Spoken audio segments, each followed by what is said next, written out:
গবেষণায় দেখা গেছে কোনো ব্যক্তি যদি রাগ করেন অতিমাত্রায় তাহলে ২ ঘন্টার ভেতরে তার হার্ট অ্যাটাকের ঝুঁকি বাড়ে হচ্ছে ৫ গুণ।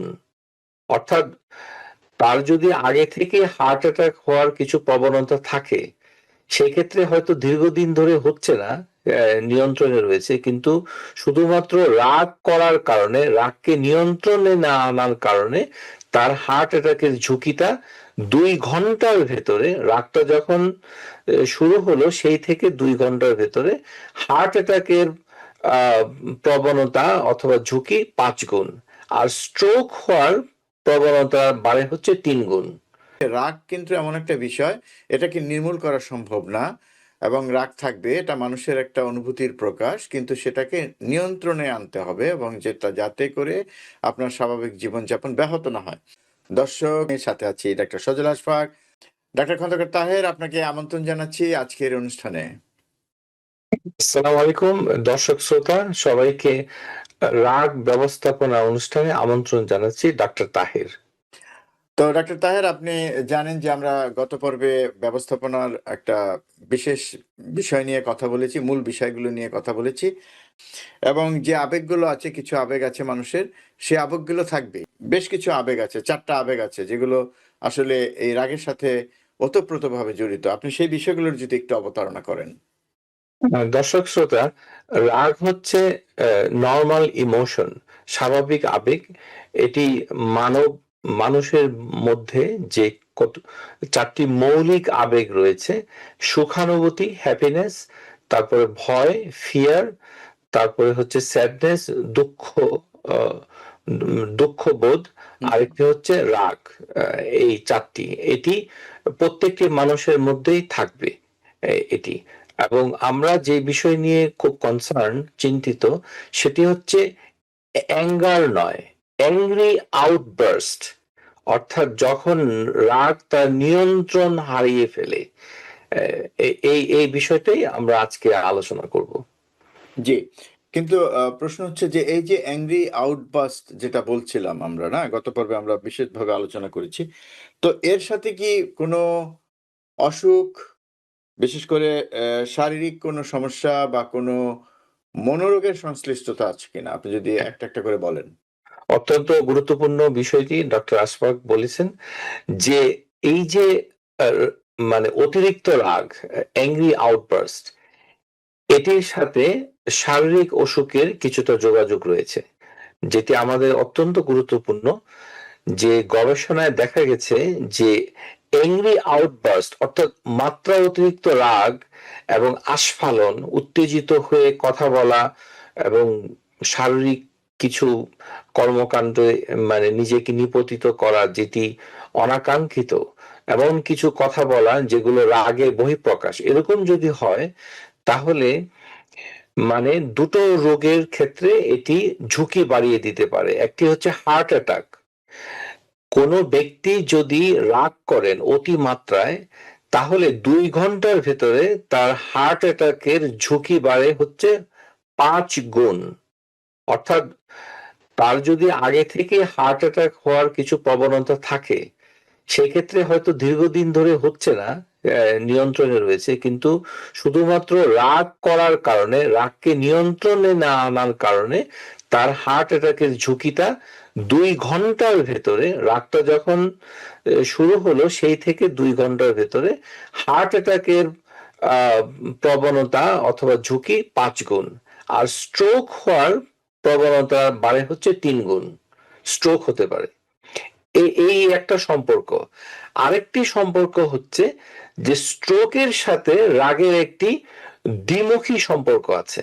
আচ্ছা, আচ্ছা। অর্থাৎ স্ট্রোক, মানে রাগের কারণে স্ট্রোক হলো, আবার কখনো যাদের স্ট্রোক হয়েছে, হুম, হুম। দর্শক শ্রোতা লক্ষ্য করুন, যাদের স্ট্রোক হয়ে গিয়েছে তিনি এখন স্ট্রোক নিয়েই বেঁচে আছেন। অর্থাৎ শরীরের কিছু অংশ অবশ হয়ে গেছে, মাথায় স্ট্রোক হয়েছে, ডাক্তাররা বলছেন সেই ব্যক্তির কিন্তু হঠাৎ হঠাৎ করে রাগ হয়ে ফেটে পড়তে পারেন। আচ্ছা। যে জিনিসটা, এটা হচ্ছে এই কারণে যে মস্তিষ্কের কিছু জায়গাতে আঘাতপ্রাপ্ত হয়েছে, স্ট্রোকের কারণে ক্ষতিগ্রস্ত হয়। এই জন্য আমরা যদি দেখি যে যাদের হেড ইনজুরি অর্থাৎ মাথায় কোনো আঘাত পেয়েছে তিনিও অতিমাত্রায় রাগ করতে পারেন। আচ্ছা সেই ক্ষেত্রে আমরা এটাকে নির্ণয় করতে পারি। তারপর রাগের সাথে বয়স ভিত্তিক যদি চিন্তাটা আমরা মানে করে নেই, সেই ক্ষেত্রে রাগের সাথে বয়সের খুব একটা সম্পর্ক নেই, তবে একটি অত্যন্ত গুরুত্বপূর্ণ সম্পর্ক রয়েছে। যদি দেখা যায় যে একজন ব্যক্তি সারা জীবন খুবই শান্ত প্রকৃতিরই ছিলেন, কিন্তু বয়স যখন প্রবীণ হলো, প্রবীণ বলতে আমরা 65 সংখ্যাকে বোঝাই। দর্শক শ্রোতা, 65 আমরা বলছি যে 65 বছর বয়সে ঊর্ধ্ব জি ব্যক্তি যদি হঠাৎ করে রাগ শুরু করে দেন, তাহলে কিন্তু তদন্ত করতে হবে, অর্থাৎ নিউরোলজিক্যাল অ্যাসেসমেন্ট করতে হবে। কেননা তার ভিতরে ডিমেনশিয়া, নিউরোকগনিটিভ যে ডিমেনশিয়া কতগুলো রোগ রয়েছে মস্তিষ্কে, সেই রোগগুলো হয়তো শুরু হয়েছে। এর বহিঃপ্রকাশ রাগের মাধ্যমেই প্রথমে আচ্ছা দেখা দেয়। তাহলে আমরা দেখতে পাচ্ছি, মানে তাহলে এটা তো একটা খুবই গুরুত্বপূর্ণ বিষয় ডক্টর খন্দকার তাহের। মানে জি জি জি 65 এর পরে আগে খুব শান্ত প্রকৃতির ছিলেন, এখন হঠাৎ করে রেগে যাচ্ছেন। সেটার পেছনে ডিমেনশিয়া থাকতে পারে, স্মৃতিভ্রংশতা বা হ্যাঁ আমরা যেটাকে বলি, মানে সেটা হচ্ছে যে অ্যালঝেইমার্স এর মানে আগের স্টেজ বা জি জি সাধারণভাবে জি যদি বলি। আহ, মানে ডিমেনশিয়া শব্দের খুব ভালো কোনো বাংলা শব্দ নেই। হুম, আমরা যেটা বলতে চাই যে এটি একটি উম মনোরোগ, কিন্তু এটি মস্তিষ্কের আহ, মানে কিছু গুরুত্বপূর্ণ অংশের অসারতা অথবা কার্যহীনতার সাথে সংশ্লিষ্ট একটি ইররিভার্সিবল, অপরিবর্তনীয়। অর্থাৎ যখন রোগটা শুরু হয় হুম, তখন এটি সামনের দিকেই এগুতে থাকে, কখনো পেছনে ফেরে না। মানে আগের অবস্থায় ফেরানো সম্ভব না। সম্ভব না। আমরা এটাকে থামিয়ে দিতে পারি অথবা এটাকে ধীর গতি করে দিতে গতিটাকে পারি। ধীর ধীর করতে হ্যাঁ, পারি। এবং এটিকে চিহ্নিত করাটা অত্যন্ত গুরুত্বপূর্ণ। তাহলে নিউ আমি অন আরেকটু বলি মানে দর্শকদের বোঝার জন্য। তার মানে ডিমেনশিয়াতে একটা মানুষ তো ভুলে যান অনেক বিষয়, রাইট? জি, তো সেই হ্যাঁ, ভুলে যাওয়াটা ডিমেনশিয়াতে ভুলে যাবেন, কিন্তু ভুলে যাওয়াটা হয়তো পাশের যিনি থাকেন প্রিয়জন, তারা হয়তো ঠিক বুঝতে পারছেন না তিনি আচ্ছা, ভুলে আচ্ছা। যাচ্ছেন। কিন্তু যদি নিউ অনসেট, অর্থাৎ একজন ব্যক্তি একটা 62 বছর অথবা 63 বছর এর কাছাকাছি চলে গিয়েছেন, হঠাৎ করে ইদানিং ঘন ঘন রাগ করছেন, উত্তেজিত হয়ে পড়ছেন, তখন তার নিউরোলজিক্যাল অ্যাসেসমেন্ট করে মস্তিষ্কের ভেতরে কতগুলো রোগ বাসা বেঁধেছে, তার এটিকে আমরা নিউরোলজিক্যাল অসুস্থতা বলে থাকি, কিন্তু তার বহিঃপ্রকাশ রাগের মাধ্যমে হচ্ছে। তাহলে আমরা স্ট্রোক, তারপরে হচ্ছে নিউরোলজিক্যাল কিছু মানে ডিমেনশিয়া জাতীয় কিছু অসুস্থতার কথা বলছি, আর বলছি ট্রমাটিক ব্রেন ইনজুরি, হুম, অর্থাৎ কারো যদি আগে থেকে আঘাতপ্রাপ্ত হন, তিনি হঠাৎ হঠাৎ এরকম চটে যেতে পারেন। এই হচ্ছে শারীরিক অসুস্থতার সাথে আহ, আহ, উম, অতিরিক্ত রাগের মানে সম্পর্ক। আরেকটি হচ্ছে মনোরোগ। মনোরোগের না ক্ষেত্রে আমি আমরা আমি আমি একটু ইন্টারাপ্ট করি, সরি। মনোরোগে যাওয়ার আগে এই যে শারীরিক কথাগুলো বললেন, আমরা অনেক সময় বলি না বয়স্ক লোকদের যে মেজাজ খিটখিটে হয়ে গেছে, সেটাও কি রাগের পর্যায়ে পড়ে? মেজাজ খিটখিটে যখন আমরা বলবো, তখন দেখব যে তিনি এটার মানে এটাকে কিভাবে মোকাবেলা করছেন।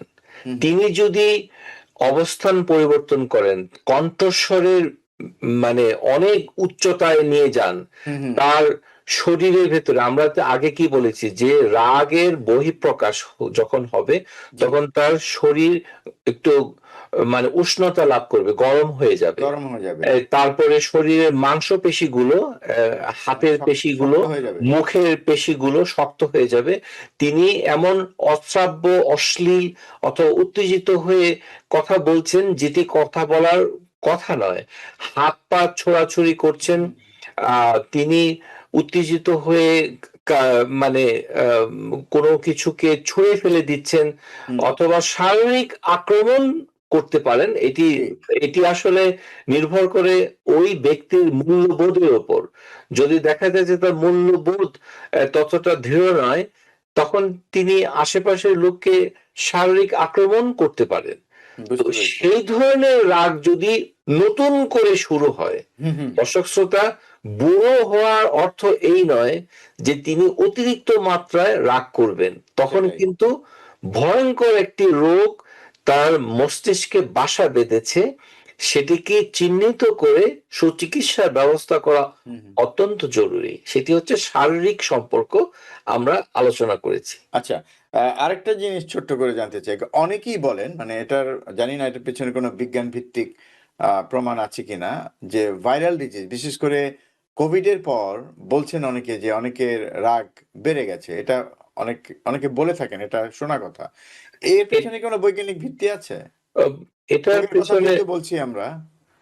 এটার পেছনে বৈজ্ঞানিক যুক্তি এখনো প্রতিষ্ঠিত হয়নি। যেটা হুম, কোভিড এর পরে যেটা দেখা গেছে যে ব্রেইন ফগ, অর্থাৎ আগের যে চিন্তা করার যে ক্ষমতা। শক্তিটা ছিল, হুম, মনোযোগটাকে রেখে দেওয়া, বিশ্লেষণ ক্ষমতা, কোনো সিদ্ধান্ত নেওয়ার সূক্ষ্মতা, হুম, হুম, হুম, তীব্রতা, এই যে মানে ব্রেইনের যে ক্যাপাসিটি, ব্রেইনটা পরিষ্কার, অর্থাৎ মাথা কাজ করছে এবং পরিষ্কারভাবে তিনি যা চাচ্ছেন ব্রেন তাতে সাড়া দিচ্ছে। সেইটাকে যদি না দেয়, সেটাকে হুম। প্রচলিত কথ্য ভাষায় ব্রেইন ফগ, জি। অর্থাৎ ধোঁয়াশে, মানে তেমন কিছু মনে করতে পারছেন না, হুম, হুম, বুঝতে পারছেন না, কেমন জানি আউলা ঝাউলা হচ্ছে, হুম, এরকম হুম। একটা বিষয় বিজ্ঞানীরা পেয়েছেন কোভিড এর পরে। কিন্তু আচ্ছা, আচ্ছা। অতিরিক্ত রাগের বহিঃপ্রকাশ, যেটাকে আমরা অ্যাংরি আউটবার্স্ট বলছি। বলে থাকি, হুম। এটার সাথে কোভিড এর সম্পর্ক নেই। এখনো প্রতিষ্ঠিত হয়নি। অনেক ধন্যবাদ ডক্টর খন্দকার তাহের।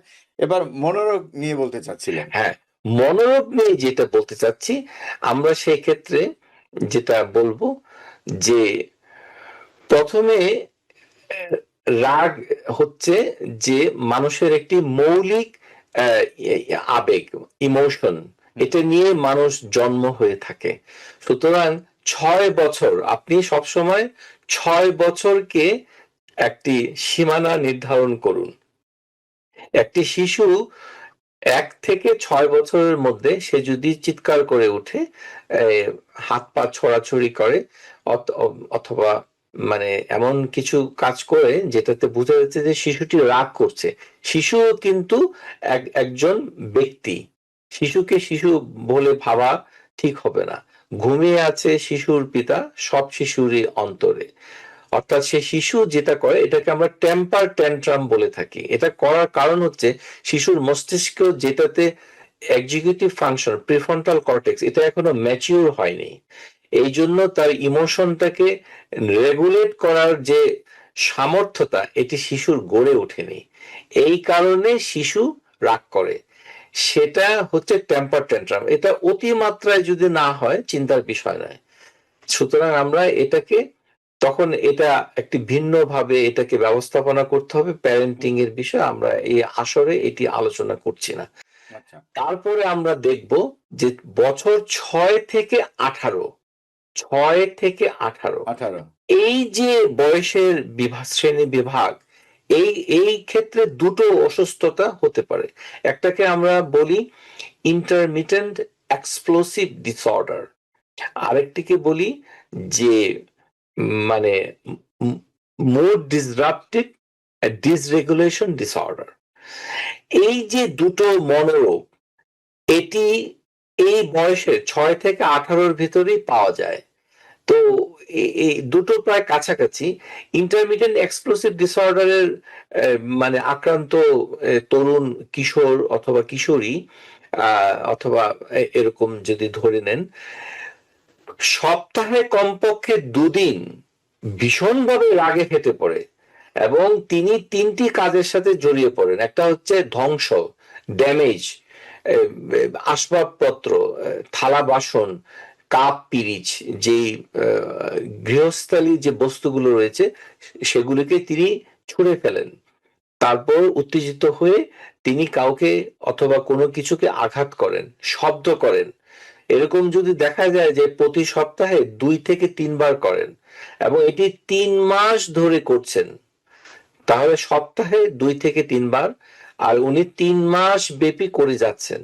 এই বিষয়টি করার ফলে সেটা যদি 1 বছর মেয়াদ অতিক্রম করে, তাহলে আমরা তার চিকিৎসা মানে করার জন্য যে সাইকিয়াট্রিস্ট রয়েছেন, মনোরোগ চিকিৎসকের কাছে শরণাপন্ন হব। অর্থাৎ এটিকে অবজ্ঞা করা চলবে না যে ইন্টারমিটেন্ট এক্সপ্লোসিভ ডিসঅর্ডার, আরেকটি হচ্ছে মুড ডিসরাপটিভ মুড ডিসরেগুলেটেড ডিসঅর্ডার। এটি হচ্ছে কৌশলগত কারিগরি নাম, আমরা এই আসরে এটাকে বলছি না।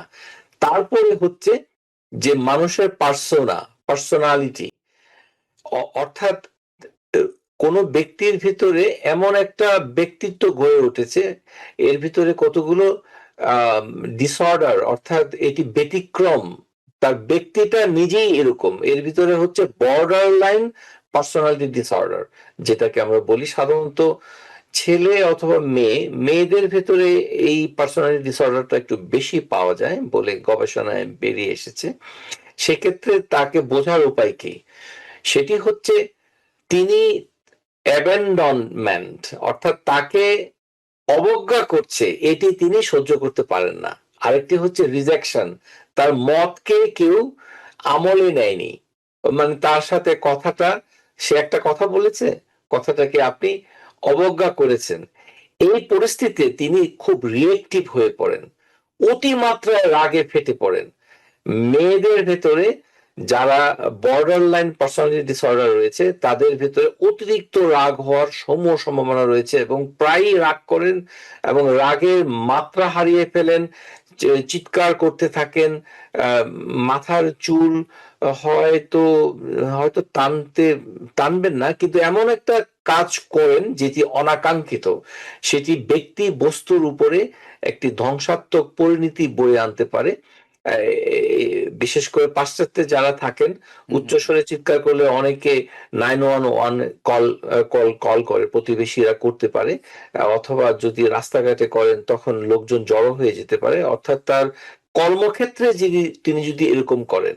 তো বর্ডার লাইন পার্সোনালিটি ডিসঅর্ডারের আক্রান্ত মানে যিনি আছেন, তিনি কাজের জায়গায় সহকর্মীর সাথে অতিমাত্রায় রাগে ফেটে পড়তে পারেন। তাহলে আমরা কি পেলাম?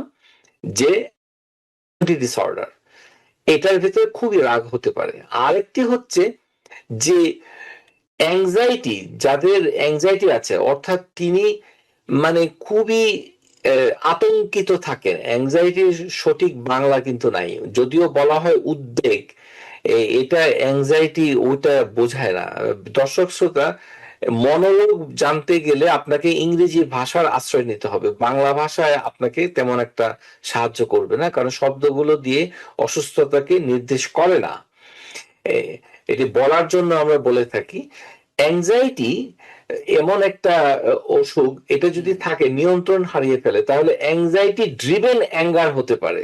অর্থাৎ অ্যাংজাইটি ডিসঅর্ডার আগে থেকে ছিল, কিন্তু যেহেতু তিনি চিকিৎসা করছেন না, এখন অ্যাংজাইটি থেকে চলতে চলতে তিনি হঠাৎ রেগে যাচ্ছেন এবং এই রাগটা অতিমাত্রায় হচ্ছে, এটা হতে পারে। আর বড়দের যদি ডিপ্রেশন হয়, সেক্ষেত্রে রাগটা খুব একটা হয় না, এটি উল্টোটা হয়। মানে 8 বছর বয়স থেকে শুরু করে কোনো শিশু কিশোর, তাদের যদি ডিপ্রেশন হয় তাহলে সে রাগারাগি করবে, কিন্তু যারা অ্যাডাল্ট তাদের ডিপ্রেশন হলে একটু চুপসে যান। আর উল্টোটা হবে হচ্ছে কম বয়সীদের ডিপ্রেশন হলে তিনি চিল্লাচিল্লি করবে, রাগান্বিত হবে, অ্যাংরি আউটবার্স্ট হবে, ঘন ঘন হবে, এবং এটি হবে হচ্ছে সাডেন অনসেট, অর্থাৎ নতুন করে। তো এখানে আমরা ডিপ্রেশনের সাথে রাগের একটা সম্পর্ক কিন্তু আছে। কিছু কিছু ডিপ্রেশন প্রাপ্তবয়স্কদের হতে পারে, সেটি খুবই কমন না, মানে মাঝে মধ্যে ব্যক্তি বিশেষের ক্ষেত্রে, যে ডিপ্রেশনে তার স্থির ধীর অফ মুড, অর্থাৎ মনটা ভারী হয়ে যাওয়ার কথা ছিল, কিন্তু উল্টোটা হচ্ছে তিনি রেগে যাচ্ছেন, এটাও কিন্তু ডিপ্রেশনে হতে পারে। হ্যাঁ, আচ্ছা, তারপরে আমরা যেটা আলোচনা করব যে একজনের আগে থেকেই বাইপোলার ডিসঅর্ডার রয়েছে, বাইপোলার অর্থ হচ্ছে যে তার জীবনে অতীতে কখনো তিনি 2 থেকে 3 সপ্তাহ পর্যন্ত ডিপ্রেসিভ একটি এপিসোডের মধ্য দিয়ে কাটিয়ে তাকে আবার বেড়ে উঠেছেন, কিন্তু এখন ঘন ঘন তিনি উত্তেজিত হয়ে পড়েন, অর্থাৎ 3 থেকে 4 দিন 5 দিন ম্যানিক স্টেটে চলে যান। খাওয়া দাওয়া কম করছেন কিন্তু মনে করছেন তিনি শক্তিশালী, ঘুমোচ্ছেন মাত্র 2 ঘন্টা, মনে করছেন ঘুমের কোনো দরকার নেই। তিনি নিজেকে অত্যন্ত মানে কর্মঠ, উৎপাদনমুখী, প্রোডাক্টিভ, মানে খুবই জ্ঞানী, প্রগ্রেসিভ, মানে তিনি সবাইকে শাসন, তিনি কারোর মাধ্যমে শাসিত হবেন না, এরকম একটা গ্র্যান্ডিওস ধারণা নিয়ে মানে তিনি বসবাস করেন কয়দিন, এই মানে 4 থেকে 5 দিন। আচ্ছা। অথবা এই সময়ে প্রচুর রাগ করেন, কেনাকাটা করেন, অতিমাত্রায় যৌনকর্মে লিপ্ত, অতিমাত্রায় মুখের ভাষা ব্যবহার করেন, কথাই বলতে থাকেন, মানে তার কথাবার্তার কোনো শেষ নাই, প্রজেক্টের পর প্রজেক্ট নিয়ে কথা বলছেন। এটাকে আমরা বলি ম্যানিক, অথবা অল্প মাত্রায় যদি হয় সেটাকে আমরা হাইপোম্যানিক বলে থাকি। এটি বাইপোলার অসুস্থতার একটি পর্ব। আচ্ছা। সেই ব্যক্তিকে চিকিৎসা করতেই হবে। এক্ষেত্রে আমরা যেটা বলবো জি। যে স্ট্রোক হওয়ার পর, হার্ট অ্যাটাক হয়ে যাওয়ার পর যখন ডিপ্রেশন হয়, বিশেষ করে স্ট্রোকের পর যে ডিপ্রেশনটা হয়, সেই ডিপ্রেশনে আপনাকে চিকিৎসা করতে হবে। সেই ক্ষেত্রে আমরা অ্যান্টি ডিপ্রেসেন্ট এর কথা বলে থাকি। অ্যাংজাইটি থেকে যদি অতিমাত্রায় রাগ হয়, ডিপ্রেশন থেকে যদি রাগ হয়, সেক্ষেত্রে আপনাদের এবং স্ট্রোক থেকে যদি অ্যাংরি আউটবার্স্ট হয়, সেক্ষেত্রে SSRI, selective serotonin reuptake inhibitor, গালভরা কিছু শব্দ, মানে ভয় পাওয়ার কোনো প্রয়োজনীয়তা নেই। জানতে হবে যে সার্ট্রেলিন একটি ঔষধ, এটা ব্যবহার করতে পারেন, অথবা ফ্লুঅক্সেটিন। এগুলো বাজারে কিছু নাম রয়েছে, আমরা বাণিজ্যিক নামটার কথা না বলে বৈজ্ঞানিক নামটা বলছি। সেটা যদি আপনি নিয়মিত খেয়ে থাকেন তাহলে কমপক্ষে আপনাকে 2 সপ্তাহ অপেক্ষা করতে হবে। ওষুধটাকে কাজে পরিণত করতে 2 সপ্তাহ সময় দিতে হবে, কিন্তু তাৎক্ষণিকভাবে ওষুধটা কিন্তু কাজ করে না। যদি আপনি 2 সপ্তাহর অতিরিক্ত মানে খেতে থাকেন নিয়মিত, তাহলে দেখবেন যে রাগের তীব্রতাটা কমে আসছে। কাদের জন্য?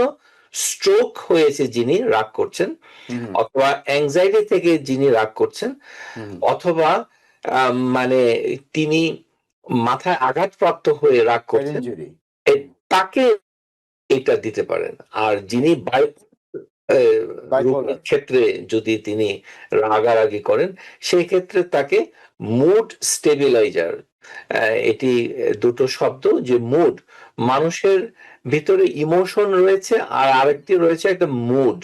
মুড হচ্ছে মানে আবেগের সংমিশ্রণ, অর্থাৎ আরেকটি বহিঃপ্রকাশ, যে তার মনের অবস্থাটা যেটি আচরণের মাধ্যমে প্রকাশ পায়। সেক্ষেত্রে আমরা লিথিয়ামের কথা জানি। লিথিয়াম এটি একটা মেটাল জাতীয় বস্তুর নাম, কিন্তু এটি ঔষধের মাধ্যমে রোগীকে দেওয়া হয়। তারপরে ভ্যালপ্রোইক অ্যাসিড, এই ওষুধটাও কার্যকরী। এটা চিকিৎসকের পরামর্শ নিয়ে যদি খান তাহলে তার মুডটা একটু কম থাকবে, স্টেবল থাকবে, স্থির থাকবে, তিনি রাগকে অতি সহজে নিয়ন্ত্রণ করতে পারেন। তো বাইপোলার নিয়ে আমার একটা প্রশ্ন হচ্ছে যে এক্ষেত্রে তো আসলে বাইপোলারের মূল চিকিৎসাটাও দরকার। জি, বাইপোলার অসুস্থতার ক্ষেত্রে তাকে দীর্ঘমেয়াদী অসুস্থতা ওষুধ খেতে হবে। আমরা এটা বলে থাকি। মনোরোগের ক্ষেত্রে একটি কথা স্মরণে রাখতে হবে যে মনোরোগ কিন্তু নির্মূল করা যায় না, নিয়ন্ত্রণ করা যায়।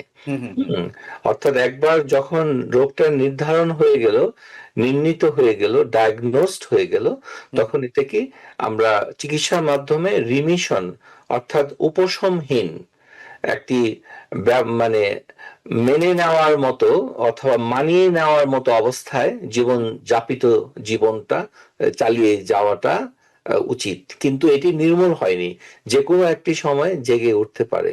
সেই ক্ষেত্রে আমরা মনে করি যে যে কোনো একটি বাইপোলার এপিসোড যদি হয় তাহলে কমপক্ষে তাকে 1 বছর এবং কিছু মাস ওষুধের উপরে থাকা উচিত।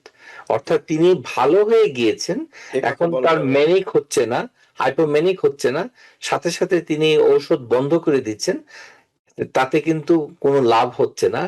কিছুদিন পরে হঠাৎ করে কোনো একটা মানবিক সংকটে, অর্থাৎ আমরাকে যেটাকে স্ট্রেস বলে থাকি, সেটার মাধ্যমে আবার এটি উস্কে যেতে পারে এবং শুরু হতে পারে, অথবা পরিবেশগত নানান কারণে, অথবা এই যে মস্তিষ্কের ভেতরে যে নিউরো ট্রান্সমিটার কতগুলো কেমিস্ট্রি আমাদের মস্তিষ্কে চলতে থাকে, যেটাকে আমরা কেমিক্যাল বলে থাকি, বিভিন্ন গালভরা নাম রয়েছে, সেরোটোনিন রয়েছে, নর এপিনেফ্রিন রয়েছে, অ্যাসিটাইলকোলিন রয়েছে, ডোপামিন রয়েছে। এইগুলোর একটি পরিবর্তনের মাধ্যমে হঠাৎ করে তার ম্যানিক হাইপোম্যানিক এপিসোড শুরু হতে পারে। জি, অনেক ধন্যবাদ ডক্টর খন্দকার। ডক্টর খন্দকার, আরেকটা প্রশ্ন, আমরা আজকে আলোচনা করছিলাম যে কি কি শারীরিক সমস্যা বা মনোরোগের সাথে রাগের সম্পর্ক আছে, কিন্তু আপনি যেটা একটু আগে যেটা বললেন যে রাগ একটি সহজাত বিষয়, তবে যে অতিরিক্ত রাগ সেটাই সমস্যা এবং সেটাকে নিয়ন্ত্রণ করা দরকার। টার্গেট পপুলেশন হচ্ছে মানে 40 থেকে 60 বছর, মিডল এজ যেটাকে আমরা বলি। মিডল এজের ক্ষেত্রে অকুপেশনাল স্ট্রেস, অর্থাৎ কর্মজীবনে একটা স্ট্রেস, মানে সংকট, মানে তিনি যেই কাজটা করছেন সেই কাজটা তার অত্যন্ত চাপের মুখে থাকেন, ফাইন্যান্সিয়াল স্ট্রেইন, টাকা পয়সার খুব সমস্যা হচ্ছে, আর্থিক ব্যবস্থাপনা, অথবা কোনো ব্যক্তি একজন অসুস্থ রোগীকে সেবা দিচ্ছেন, বাসার যে আমাদের স্ত্রী, প্রিয়জন, মেয়েরা থাকে যারা বাসায় থাকে, তারা কাউকে সেবা দিচ্ছেন, সেবা দিতে দিতে এক পর্যায়ে তিনি নিজেই রেগে যাচ্ছেন। আবার হচ্ছে কারোর কোনো ক্রনিক পেইন আছে, শরীরে কোথাও ব্যথা আছে, ব্যথাটা একেবারে যাচ্ছে না, তিনিও কিন্তু রাগের একটা শিকার হতে পারেন। আরেকটি হচ্ছে স্লিপ ডিপ্রাইভেশন। উত্তর আমেরিকায় যারা থাকেন তারা অনেকেই ঠিক মতো ঘুমোতে পারেন না, সেই ক্ষেত্রে তিনি স্লিপ ডিপ্রাইভেশন, অর্থাৎ সারা রাত তার ভালো ঘুম হয়নি। এ সকল কারণে একজন সুস্থ মানুষ, যিনি শারীরিকভাবে এবং মনোরোগের কোনো বালাই তার ভিতরে নেই, কিন্তু তিনি অত্যন্ত রেগে যেতে পারেন, সেক্ষেত্রে আমরা কিভাবে এটাকে নিয়ন্ত্রণে করব? সেক্ষেত্রে আমরা ঔষধের কথাটা তেমন একটা পরামর্শ দিব না, শুধু একটাই বলবো যে যদি ঘুমের সমস্যা থাকে সেক্ষেত্রে ঘুমের জন্য কিছু কিছু ঔষধ রয়েছে, সেগুলো সেবন করা যেতে পারে। সেই ক্ষেত্রে এমবিএন একটি ভালো ঔষধ, এটি মানুষকে ঘুম পাড়াতে, ঘুমটাকে বজায় রাখতে, ঘুম পাড়ানো, ঘুমটাকে বজায় রাখা, এই দুটো বিষয় কিন্তু, এবং স্লিপ ইন্ডাকশন, স্লিপ মেইনটেনেন্স। আর যদি দেখা যায় যে ঘুমটা একেবারে হচ্ছে না, সেই ক্ষেত্রে তার স্লিপ স্টাডি করে দেখতে হবে যে স্লিপটা কেন হচ্ছে না, এটা একটা বিষয়। তাহলে স্লিপটাকে কারেক্ট করলেই সেটা এই পরিসরে আমরা আলোচনা করছি না। আমরা যেটা বলতে চাই যে কোনো ব্যক্তি তার মধ্য জীবনে, মিডল এজ, যেটা মধ্য জীবনের রাগের আক্রান্ত হয়ে যাচ্ছেন, মানুষের কাছে অপ্রিয় হয়ে যাচ্ছে, নিজেকে মনে করছেন যে আমার কি হলো, আমি তো নিজেকে নিয়ন্ত্রণ করতে পারছি না, নানান কারণে রেগে যাচ্ছেন, এখন আমি কি করব? সেক্ষেত্রে আমরা দুটো জিনিসের কথা বলবো। একটি হচ্ছে সিবিটি, কগনিটিভ বিহেভিয়ার থেরাপি, কিন্তু এটি আপনি নিজে করতে পারবেন না। সিবিটিটা কোনো একজন থেরাপিস্ট আপনাকে সেটাকে মানে দিবে, এটা সেশনের মাধ্যমে হয়, সপ্তাহে 5 দিন অথবা 4 দিন, মানে প্রায় 50 মিনিটের মতো একটি আলোচনা সভা, এবং সেই ক্ষেত্রে আপনাকে কিছু কৌশল শেখানো হবে। আপনি নিজে কিছু থট রেকর্ডিং করবেন, কাগজে লিখবেন, তারপরে কেন রাগ হচ্ছে এটার মানে এটাকে কিভাবে চিন্তা করছেন, অর্থাৎ সিবিটি একটা কগনিটিভ বিহেভিয়ার থেরাপিটা কিভাবে হয়, সেটি হচ্ছে 3টি ট্রায়াঙ্গেল, ত্রিভুজ, আমরা যেটা বলি না যে ত্রিভুজ, ত্রিভুজ। একটি পয়েন্ট হচ্ছে থট, চিন্তা। মানে কিছু মানুষের একটা চিন্তা থেকে তারপরে তার একটা ফিলিংস, তার বোধ, অনুভূতি সৃষ্টি হয়। যখন অনুভূতি সৃষ্টি হয় তখন তিনি একটা আচরণ করেন। তাহলে থট একটি কোণা, আরেকটি কর্নার হচ্ছে ফিলিংস, আরেকটা হচ্ছে বিহেভিয়ার, আচরণ, প্রকাশ। এবং এই যে বিহেভিয়ার এর মাধ্যমেই একটা চক্র হতে থাকে। অ্যাঙ্গার যখন হতে থাকে এই চক্র থেকে মানুষ বেরোতে পারে না, তো তার অ্যাঙ্গারটা বাড়তেই থাকে। সেই ক্ষেত্রে সবচেয়ে কার্যকরী যেটি থেরাপিস্ট ছাড়া আপনি নিজে করতে পারেন, আমরা আগের অনুষ্ঠানে স্টপ অ্যালগোরিদম বলেছিলাম, STOP, আর আমরা 8টি স্টেপ বলেছিলাম। আজকের অনুষ্ঠানে আমরা একটি অত্যন্ত উপকারী এবং পরীক্ষিত, বিজ্ঞানীরা বলেছেন যে এটি অত্যন্ত উপযোগী রাগ নিয়ন্ত্রণের ক্ষেত্রে। এটাকে আমরা ইংরেজিতে বলি mindful base stress reduction, MBSR, mindful base stress reduction. তো মাইন্ডফুল মানে আপনি যে কাজটা আপনাকে বলা হবে করুন, সেক্ষেত্রে আপনার দিকেই নজর দিতে হবে। মাইন্ডফুল বলতে আমরা যেটা বুঝি সেটা হচ্ছে নিজের মনকে, মানে মনোযোগকে এখানে নিয়োগ করতে হবে। আপনি নিয়োগদাতা, আপনি নিজের মনকে নিয়োগ করছেন কোথায়, করে, এটাকে বলা মাইন্ডফুল। এটাকে কেন্দ্র করে 5টি কৌশল, কয়টি বললাম, 5টি কৌশল, এটি স্ট্রেস রিডাকশনে সাহায্য করবে। এবং এই 5টি কি কি? প্রথমে আমরা যেটা বলি মাইন্ডফুল ব্রিদিং, অর্থাৎ আপনি শ্বাস নিবেন ধীরে ধীরে, আবার শ্বাস ছাড়বেন আরো ধীরে। এটি কয় মিনিট করবেন? 5 থেকে 10 মিনিট। এটি কখন করবেন? সকালে করবেন। তাহলে সকালের কর্মসূচি হচ্ছে মাইন্ডফুল ব্রিদিং।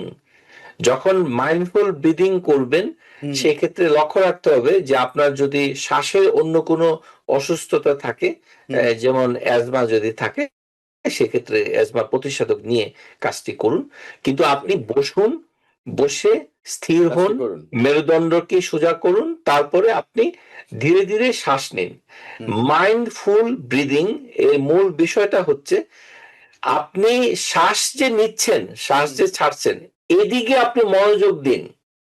আপনার মনোযোগটা এখন রুটি, পরোটা, অথবা কোনো সুস্বাদু খাবার, অথবা প্রিয়জন, স্ত্রী, প্রেমিকা, অথবা কোনো বিড়াল, কোনো মানে বিরক্ত উৎপাদনকারী কোনো বস্তুর দিকে নজরটাকে সরিয়ে আনুন। প্রতিপক্ষকে বাদ দিন, আপনার দিকে নজরটা নিয়ে আসুন, নিজেকে নিয়ে ভাবুন কোন দিকে, নিজের কোন দিকে, ব্রিদিং, শ্বাস নেওয়ার ক্ষেত্রে। এটিকে আমরা বলি মাইন্ডফুল ব্রিদিং। কতক্ষণ করবেন? 5 থেকে 10 মিনিট মাইন্ডফুল ব্রিদিং। তারপরে হচ্ছে মাইন্ডফুল বডি স্ক্যান। আচ্ছা, mindful body scan, mindful body scan হচ্ছে আমাদের শরীরে পা থেকে মাথা পর্যন্ত কতগুলো শারীরিক কতগুলো জায়গা আছে। যেমন পায়ের আঙ্গুল থেকে আপনি মনে স্ক্যান করতে থাকুন, মানে মেশিন দিয়ে স্ক্যান করে, আপনার মন হচ্ছে স্ক্যানার। স্ক্যান করতে হবে। আপনি বসুন চেয়ারে অথবা কোনো আরামদায়ক আসনে, সোজা হয়ে বসুন, মেরুদণ্ডকে সোজা করুন। এখন আপনার পা, তারপরে গোড়ালি, তারপরে হাঁটু, তারপরে উরু, তারপরে কোমর, তারপরে আপনার পেটের যে অংশটুকু রয়েছে সেটি, তারপরে বুক, তারপরে আপনার মানে কাঁধ, তারপরে গলা, তারপরে আপনার মাথা, মাথার চুল, হাত, কনুই, আঙ্গুল। এই মনটাকে আপনি এই নিচ থেকে নিয়ে উপরে নিয়ে আসুন, আবার নিচ থেকে এসে উপরে নিয়ে আসুন, এরকম করে নিজের বডিকে নিজের মন দিয়ে হুম হুম আপনি মনোযোগটাকে সরিয়ে আনুন। কতক্ষণ? 10 মিনিট, 10 মিনিট ধরে করুন এটি আপনি। অর্থাৎ এটি যখন করবেন তখন মনটা হয়ে যাবে মাইন্ডফুল বডি স্ক্যান। এতে আপনার উপকারিতাটা মানে একটা একটা কৌশল। তারপর আপনি মানে মাইন্ডফুল ওয়াকিং, মাইন্ডফুল ওয়াকিং যেটা, সেটা হচ্ছে খালি পায়ে হাঁটুন। অর্থাৎ আপনার পায়ের সাথে ভূমির একটা সম্পর্ক থাকতে হবে। বাসাতে যদি কার্পেট থাকে তাহলে এটি সম্পন্ন করাটা ঠিক হবে না। আপনাকে গ্রাউন্ড অর্থাৎ পাকা যদি থাকে, মাটির সাথে কানেক্টেড, সিমেন্ট অথবা ইট অথবা কোনো মাটি জাতীয় জিনিসের সাথে আপনার মানে পায়ের একটা সম্পর্ক করতে হবে। সেক্ষেত্রে থাকতে হবে, হ্যাঁ, স্পর্শ থাকতে হবে। মাইন্ডফুল ওয়াকিং আচ্ছা, কতক্ষণ? 5 মিনিট। সেই আপনি রাগের জায়গা থেকে বেরিয়ে যান, হাঁটুন, এই খালি পায়ে হাঁটুন। যখন হাঁটবেন তখন পাটাকে তুলুন এবং আরেকটি পা দিন এবং নিজের হাঁটাটাকে আপনি লক্ষ্য করুন, নিজের দিকে মনোযোগ দিন যে আপনি হাঁটছেন। আপনি এখন হাঁটছেন, আশেপাশের দিকে আপনার কোনো মনোযোগ নেই, আপনি হাঁটছেন। এটা দ্রুত হবে, মনোযোগ দিয়ে হাঁটতে হবে। এই কাজটি বিকেলে করার জন্য আমরা বলে থাকি এটা আচ্ছা। 10 মিনিট। তারপর হচ্ছে মাইন্ডফুল ইটিং।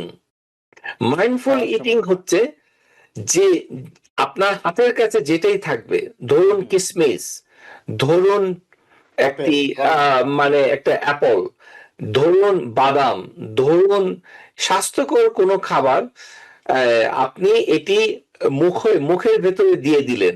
এখন এদিকে লক্ষ্য করুন যে এটা কেমন মজা লাগছে, আপনার ভালো লাগছে কিনা, চাবাতে ভালো লাগছে কিনা, আপনার নিজের মধ্যে কেমন লাগছে এবং মনে করছেন যে এটি খাওয়াটা খুব ভালো। এই নিজের এই যে বস্তুটা মুখে চাবাচ্ছেন, মাইন্ডফুল ইটিং, সেটা একটু ভারী বস্তু হলে বেটার হয়, যেটাতে একটু বেশি সময় নিয়ে আপনাকে চিবোতে হবে। মানে প্রত্যেকটা পর্ব অনুভূতি নিজেকে নিজে আমি চেষ্টা করব বুঝতে, আমি বুঝছি, আমি স্বাদ নিচ্ছি। আচ্ছা, তারপরেরটা? তারপরে হচ্ছে মাইন্ডফুল সিটিং। মাইন্ডফুল সিটিং হচ্ছে এটা অনেকটা ধ্যান করার মতো। অর্থাৎ মাইন্ডফুল সিটিং হচ্ছে যে আপনি এখন মানে চেয়ারে বসুন, আরামদায়ক কোনো আসনে বসুন। এখন চোখের যে দৃষ্টি, চোখটাকে একটু ছোট করুন যেন বেশি দূর দেখা না যায়, অথবা চোখ বন্ধও করতে পারেন। বন্ধ করে আপনি কোনো একটা প্রীতিকর ভাবনা নিয়ে চিন্তা করুন। আচ্ছা, আপনার যেটা সুখানুভূতি, আপনি নিজেকে নিয়ে ভাবুন যে আপনি ছোটবেলায় খুব আদুরে সন্তান ছিলেন, অথবা আপনার সফলতার জায়গাগুলোকে যেখানে যেখানে আপনি কল্পনা করতে হবে, সুখস্মৃতি নিয়ে কল্পনা করুন, আর বাস্তবতা নিয়ে ভাবুন, চোখের মধ্যে ভাসাতে হবে। জি, যে বাস্তবে এটিকে আমরা বলি মাইন্ডফুল সিটিং, মানে এক ধরনের মেডিটেশনের মতো। আচ্ছা, তার মানে আমরা mindful breathing, mindful body scan, mindful walking, mindful eating, mindful sitting, এই 5টি যদি আমরা সকালে, মানে বিকেলে এবং সন্ধ্যায় করতে পারি তাহলে রাগ নিয়ন্ত্রণটা অনেকাংশে আপনার সহজ হয়ে যাবে, যেটি আমরা স্টপ অ্যালগরিদমে বলেছিলাম। স্টপ অ্যালগরিদমটা লক্ষ্য করুন, এখানে 3টি জিনিসের সমাহার এই মাইন্ডফুল বেসড স্ট্রেস রিডাকশনে এসেছে। সেটি কি? যে অ্যাটেনশন, অ্যাওয়ারনেস, অ্যাকসেপ্টেন্স। অ্যাটেনশন হচ্ছে থামুন, ভাবুন, মেনে নিন। থামুন, স্টপ। ভাবুন, চিন্তা করুন, থট। Stop, thought. তারপরে হচ্ছে মেনে নিন। থামুন, ভাবুন, মেনে নিন। যদি আপনি কোনো একটি ঘটনার পরিপ্রেক্ষিতে না থামেন, চট করে রিয়েক্টিভ হয়ে যান, অর্থাৎ এটা প্রতিক্রিয়ায় আপনি হয় মুখ ফসকে কিছু বলছেন অথবা হাত দিয়ে পা দিয়ে কিছু করছেন, তাহলে কিন্তু রাগ আর আপনার নিয়ন্ত্রণের বাইরে চলে যাবে। চলে সেক্ষেত্রে যাবে। আমরা বলেছি যে এটা অ্যামিগডালা হাইজ্যাকিং, অর্থাৎ মস্তিষ্কের সামনের দিকে থাকে হচ্ছে প্রিফ্রন্টাল কর্টেক্স আর জি। ভেতরের দিকে থাকে অ্যামিগডালা। এই অ্যামিগডালা অ্যামিগডালা এই প্রিফ্রন্টাল কর্টেক্সকে হাইজ্যাক হাইজ্যাক করে করে নিয়ে গেল। ফেলছে। সেই ক্ষেত্রে অ্যামিগডালা আপনার অনিয়ন্ত্রিত ইমোশনকে আর রেগুলেট করতে দিবে না। সেক্ষেত্রে সে তার ইচ্ছা মতো হুম, হুম। আপনাকে নিয়ন্ত্রণ করবে। অর্থাৎ আপনি আপনার নিয়ন্ত্রণ আপনাকে আপনি আপনার দ্বারা নিয়ন্ত্রণ নিয়ন্ত্রিত হারিয়ে হচ্ছেন ফেলে না, আসলে। বরঞ্চ আচ্ছা, মস্তিষ্কের একটা অংশ আপনাকে নিয়ন্ত্রণ করছে। নিয়ন্ত্রণ করছে।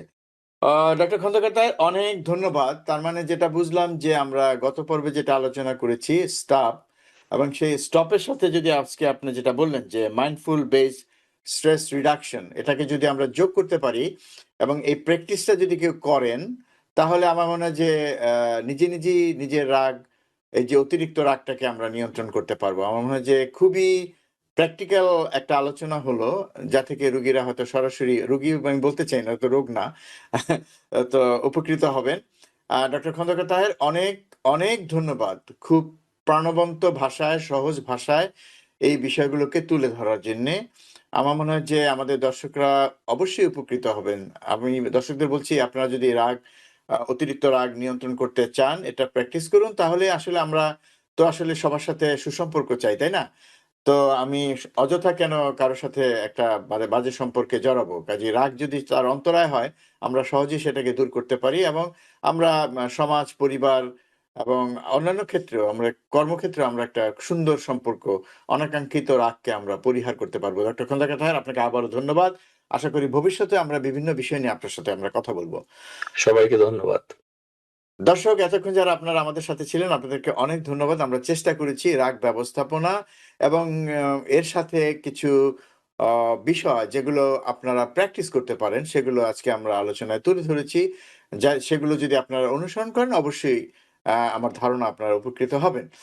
তো আজ এখানে বিদায় নিচ্ছি। আগামীতে আবার দেখা হবে অন্য কোনো বিষয় নিয়ে। সবাই ভালো থাকবেন, সুস্থ থাকবেন।